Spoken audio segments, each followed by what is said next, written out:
Hello, everybody. Welcome back to the Girl versus World podcast. So, I'd like to say I'm so happy to be here today, but I'm going to be honest because that is what my podcast is about. So, I'm going to be very, very transparent for a moment. And I'm on the struggle bus right now.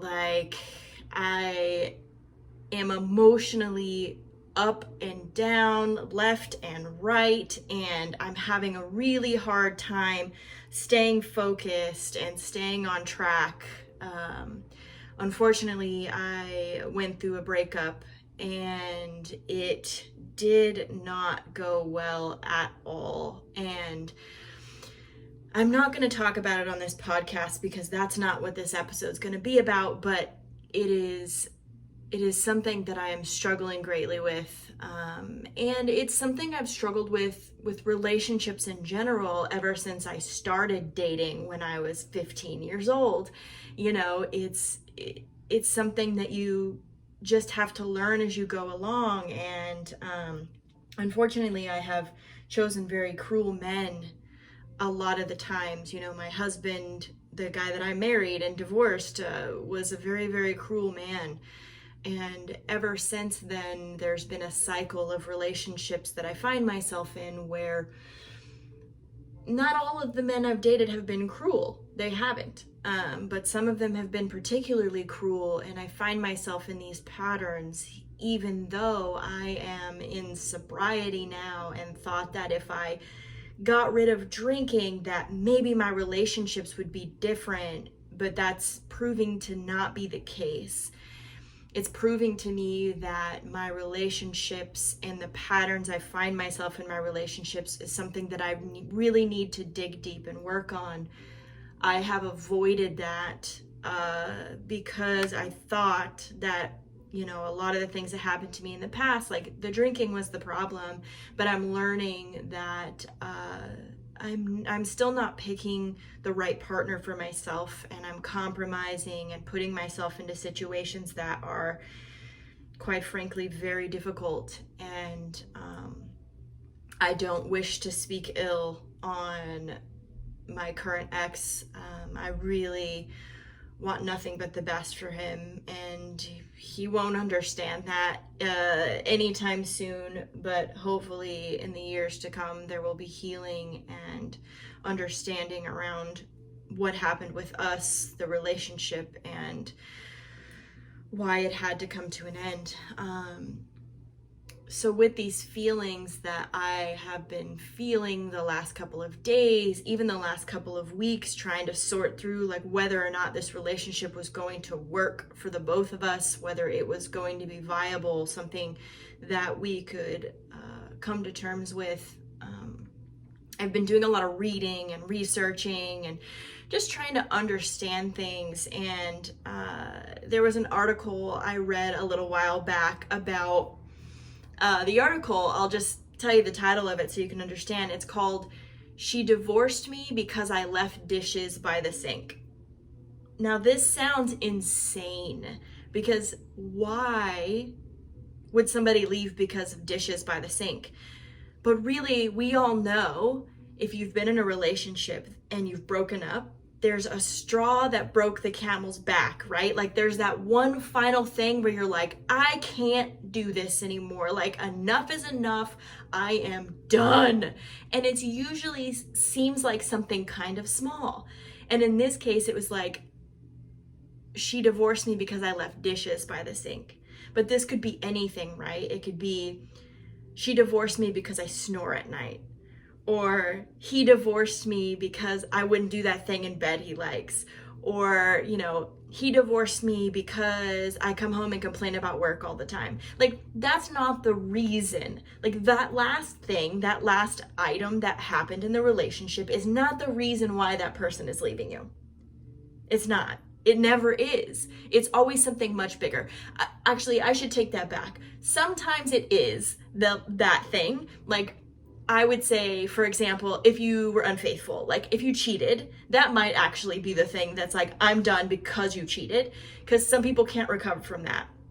I'm not a person that would be able to recover from somebody cheating on me. And I understand how other people wouldn't recover from being cheated on. Like, there is a huge violation of trust there that's just hard to overcome. And I struggle with, once my trust is broken, so far I haven't been able to go back and like live in that relationship and like be totally present and trusting and forgiving. And that's a fault, and that's something I have to deal with on my own.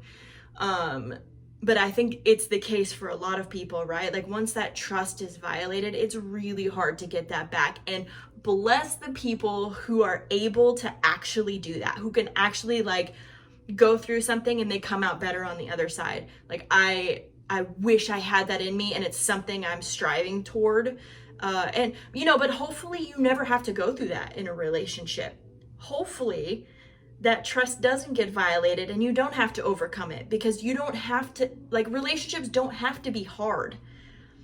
I come from an idea in my head, maybe it's been put there by, you know, how I grew up or religion and things like that. And what I saw and witnessed in people's marriages and relationships is that it's hard. Like, I legit believed in my marriage that it was supposed to be hard, and I was supposed to like work at it all the time. And it was my responsibility to make things okay. And so I spent basically all of my marriage trying to make things okay, because I felt that was the woman's role. Like, the husband, like I was so grateful to be married and that somebody like loved me and found me attractive and wanted to have sex with me. Like, I was just so grateful for that, that it felt like my job to fix the broken things in the relationship. And this is where my fixing mentality comes from. Like, every relationship I've been in after that, I try to fix or I try to help.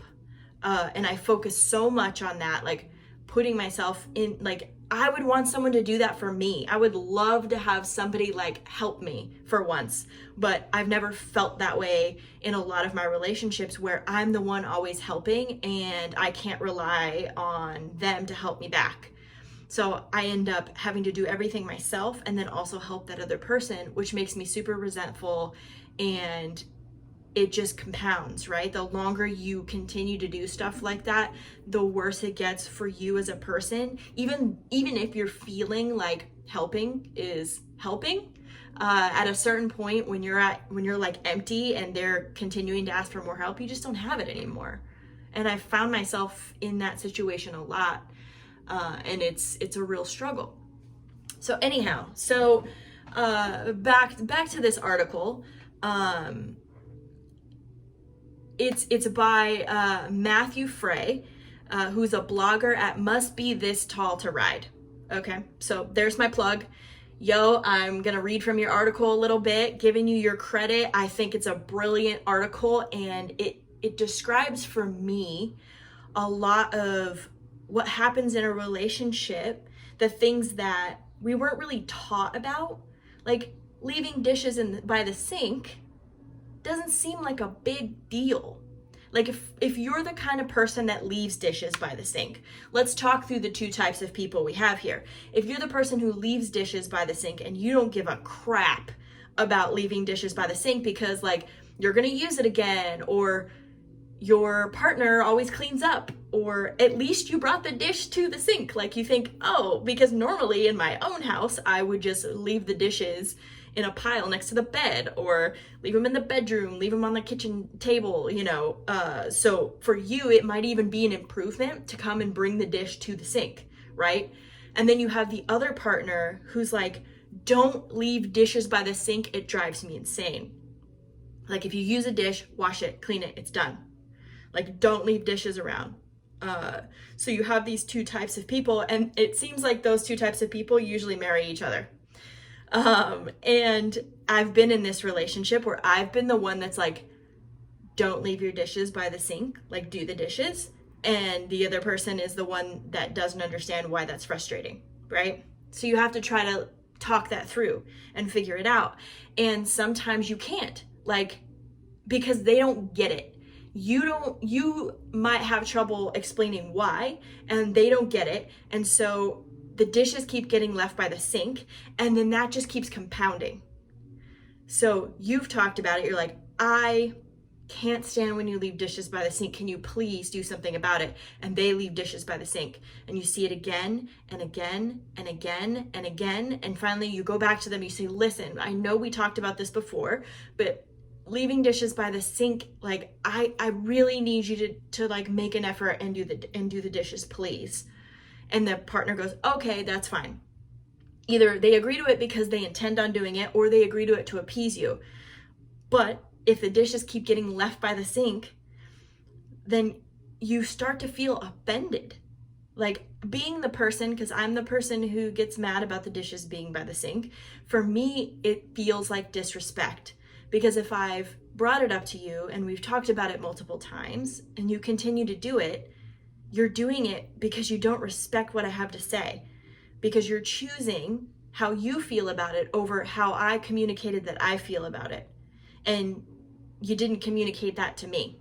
So there's a difference, right? So if I communicate that to you and I say, please don't leave the dishes by the sink, it's really important to me that you don't, and you do it anyway, but you promise that you would stop doing it, that's where the trouble comes in, because you promised to do it.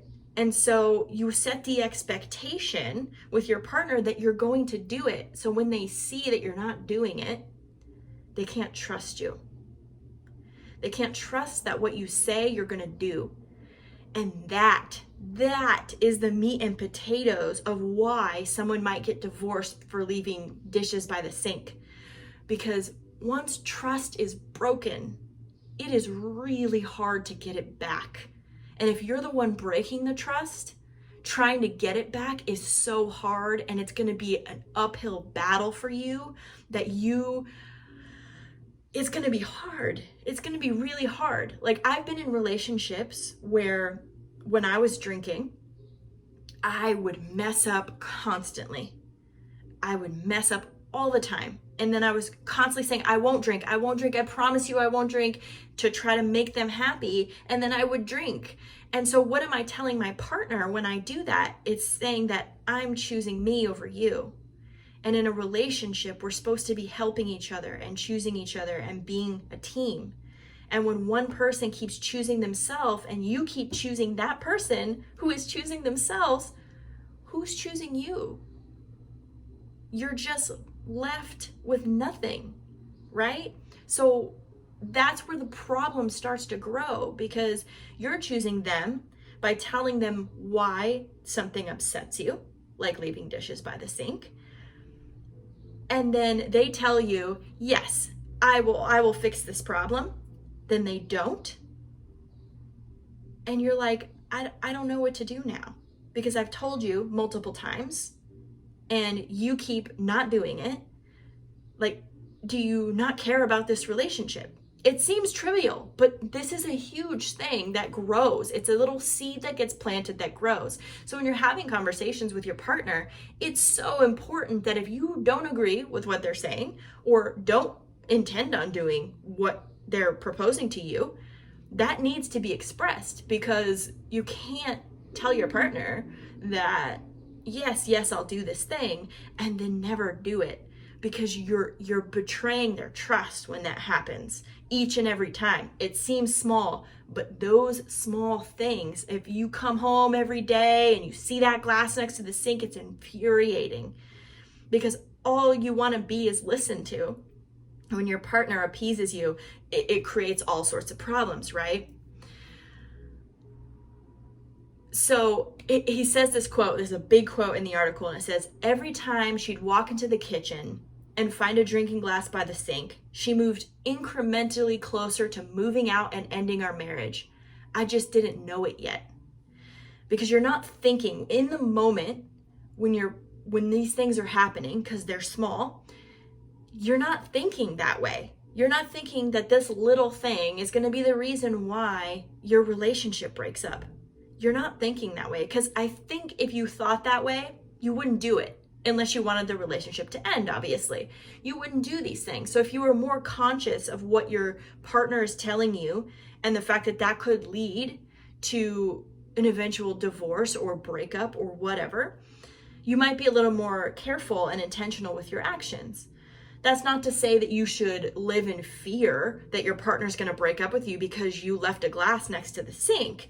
But if you agree, if you have a conversation with your partner and you agree to do something, do that thing, right? Because if you continue to say that you're going to do something and then your actions don't match it, what's going to happen? Your partner is going to feel not listened to. They're going to feel like you don't care. And they're going to feel like they're caring a lot and you're not caring at all. And it just gets under their skin until they can't take it anymore. So here's another thing he says. Let me scroll down to it here. Is that to him, like, it didn't matter. Like, leaving the glass was not a big deal, right? Like, I don't care if the glass is sitting next to there. I don't care if guests see it. To him, it's like, I don't care. And I may want to use it again. So why am I going to wash it and put it away? That's logical. That's totally logical. But that's not the point, right? Because they had a conversation together about this thing and things need to change, right? Because one partner's upset and the other one doesn't really care, you know. And he says this too. He's like, I'll never care about a glass sitting by the sink, ever. It's impossible. It's like asking me to make myself interested in crocheting or doing yard work. Like, I don't want to do any of those things ever. Like, that's not the conversation you're having with your partner, right? Like, you can still not care about the glass next to the sink, but because you agreed to change that, you got to do it. And he's like, there's only one reason I will ever stop leaving that glass by the sink. And this is a lesson I learned much too late. Because I love and respect my partner, and it really matters to her. That is why I will ever stop leaving the glass by the sink. And I think that sums it up perfectly. Because I love and respect my partner, and it really matters to her, I will not leave the glass by the sink. And that's her, like, what she will see out of it is that if she asked you to do it and you agreed to do it and you do it, she will feel loved and respected. If you don't do it, she will feel unloved and disrespected. So again, it's not about the actual glass.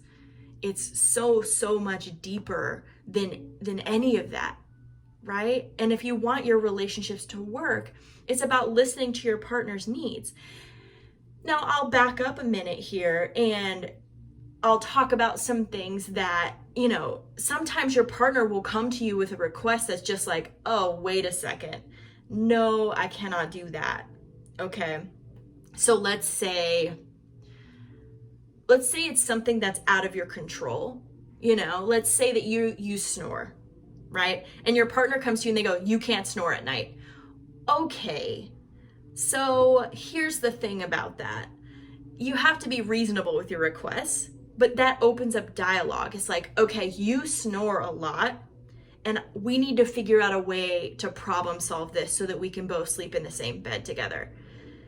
You, as the person who snores, has to say, hey, I can't just not snore, right? But I'm willing to figure out a way to make this work. And I think that is what most people are looking for when they come to these things. Sometimes their approach is wrong, where it's like, I hate your snoring and blah, and you know, they're hysterical and yelling. But I think at the most basic form is that what the partner is looking for is some type of solution and compromise. And if you get really good at doing that in a relationship in a way that works for both of you, then the resentment level is low and you both get what you want, right? And you should be also asking for what you want. So if your partner is getting on you about snoring and there's something that bothers you about your partner and you want to work through that, it's important to voice that. Because if you have a partner who is expressing what they need and you never express what you need, then you're going to be resentful of that partner because you're like, oh, well, they're always saying what they need and I never say what I need. Why aren't you saying what you need? It's important. It's an important thing to express and an important thing to do for yourself. is to tell your partner when you're upset. Come to them when something bothers you, because you can't expect your partner to read your mind. And if they're exceptionally good at communicating and you're not so good at communicating, like, you got to start getting better at it. You know, I've been in relationships where the communication it isn't there. You know, like, it's just not good. So you end up asking them a lot of questions and having to kind of pull information out of your partner. And that's tough. That's tough when that person, you know, when I'm in that situation, it's tough for me because I'm trying to communicate my boundaries and how I feel and what's going on. But it becomes difficult to have to do that and then also dig things out of you. Like, there's a lot of times where I'm very perceptive of my partners and I'm like, what's going on? They're like, no, it's fine, nothing. Okay, yeah, but what's actually going on though? Because I can tell that something's off. So now I'm having to play detective. And when I get into the detective role, it's really hard to get out of. So now I'm both detective and I am, you know, trying to figure out my own boundaries in this relationship, but they're getting kind of like overloaded. So it's an interesting thing to think about, is that you have to get good at expressing what you need, and you have to get good at listening to what your partner needs and trying to fulfill that. Now, none of us is perfect. There are going to be times where you're going to screw up and you're going to leave the glass because you forgot. And that's okay. It's okay to forget, because it's not a habit yet, right? But if you make forgetting the habit, that's where the problem really starts to become an issue. Because it's not that you made a mistake. It's not that you made a mistake. It's that you made the mistake a habit. And that's really important to think about in your relationships, is that it's okay to make mistakes, but if you make the mistakes a habit, then you're going to have a really hard time keeping your partner. And that goes across the board. It doesn't matter what kind of relationship you're in. This happens in family relationships, friendships, romantic relationships, relationships with your boss, relationships with your employees, like any kind of relationship out there.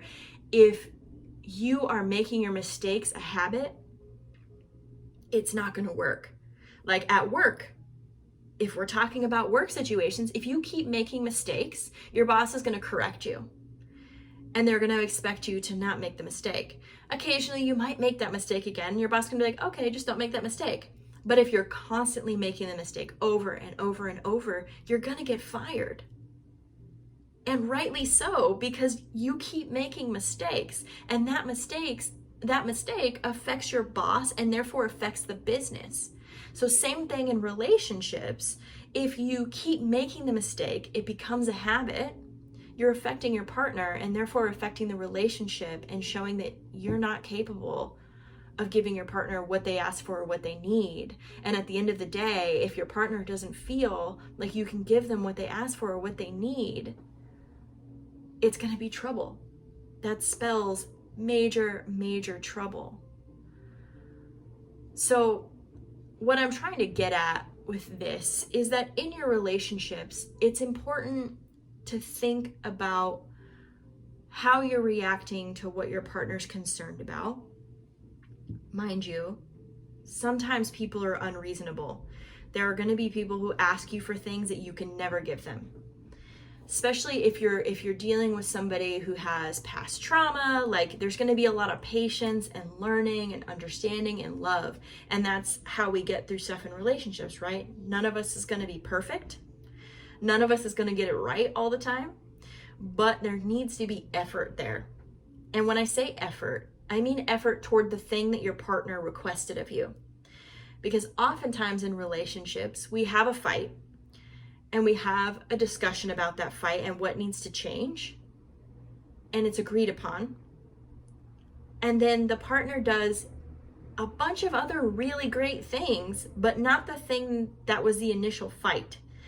Now, maybe you've had a partner do this, maybe you've been in a relationship like this, but it's infuriating Because let's say, for example,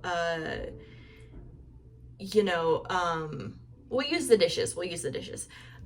You ask the partner to please not leave the dishes by the sink. Okay. So the partner keeps leaving the dishes by the sink, but starts like buying you gifts, starts taking you to nice places, starts, like being really lovey and saying nice things, but they keep leaving this dish next to the sink. Like, those other nice things are great. Thank you for doing them. I appreciate them, right? And you're like telling them in the moment, but they're still not addressing the dish by the sink. And that feels like disrespect. And that is hurtful in a way that it's like, well, okay, you're doing all these other things, but not the one thing that we had this conversation about. And it's hard to reconcile that. And for you to be the partner who's doing all these other things, you're like, well, I did all this other shit. Why can't you get off my case about the glass by the sink? Well, because you agreed to do that. And I didn't ask you to do these other things. I didn't ask you to buy me a bunch of stuff. I didn't ask you to do all this other stuff. Then that's the difference, is I didn't ask you. What I asked you, you're deciding not to do. And that's where the struggle begins. Because if your partner can't do what you ask of them after they've agreed to do it, those other things are really nice, but it creates a hole in the relationship that starts to breed other issues where it's like, I can't trust my partner. I can't depend on them to do what they say. And those types of issues, even if you are excelling in other areas, will deteriorate your relationship. Because those other things that your partner didn't ask you to do that you're doing really well at, they're great. They are. But it's going to be really hard for your partner to feel any sense of security or trust. And these things are pretty high on the list of reasons why people stay together or break up. If you can't do those things, then the gifts don't really matter as much anymore.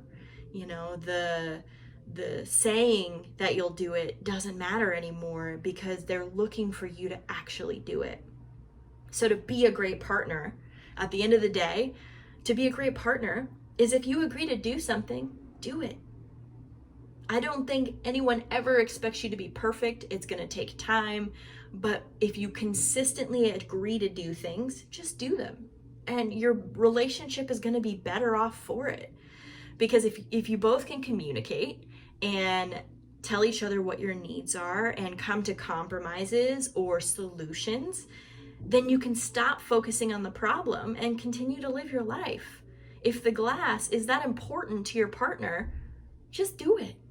If you don't care about it, that's okay, because you care about your partner, and so you're willing to do what it takes to make your partner happy. And if it's no skin off your back to go ahead and wash the dish, then how simple is that to keep your partner happy and you happy and your relationship running smoothly for you to just do the glass, right? So my encouragement today is, if you are in a relationship, to do the things you say you're going to do. In any relationship you're in right now, if you're not in a romantic one, like I am not anymore, and so now I get to practice doing these things with friends and coworkers and bosses and even with myself. That's the thing. If you're always in a relationship with yourself, and if you promise to do stuff for yourself and you don't, like, you start getting mad at yourself too, don't you? It's a relationship issue across the board. It's not just romantic. It's the one you have with yourself as well. If you're making yourself promises and you continue to not like do good on those promises, you start to really beat yourself up over it. It's like, I'm going to sit down and I'm going to read for 30 minutes a day. Like, there's like this challenge going around. It's like 75 hard or something like that. And that's a lot of days to do all these things. And you'll beat yourself up over it. Like, I've done it. I have beat myself up a million times and then some because of stuff that I promised I would do and didn't do, right? So that's my encouragement to you. If you get anything out of this episode, is that this goes with all of your relationships. If you say you're going to do something, go ahead and do it, and watch how your relationships improve, how your connection to people is stronger, because you are a person of integrity who does what they say they're going to do, and that will serve you well in this life. Thank you so much for listening to our episode today. I am your podcast host and producer, Nicole Samra, and the music for this show is called 80s Pop Dreams by Soundtricks. If you loved our episode today, please feel free to give us a rating on whatever network you're tuning in on, and we look forward to having you back next week.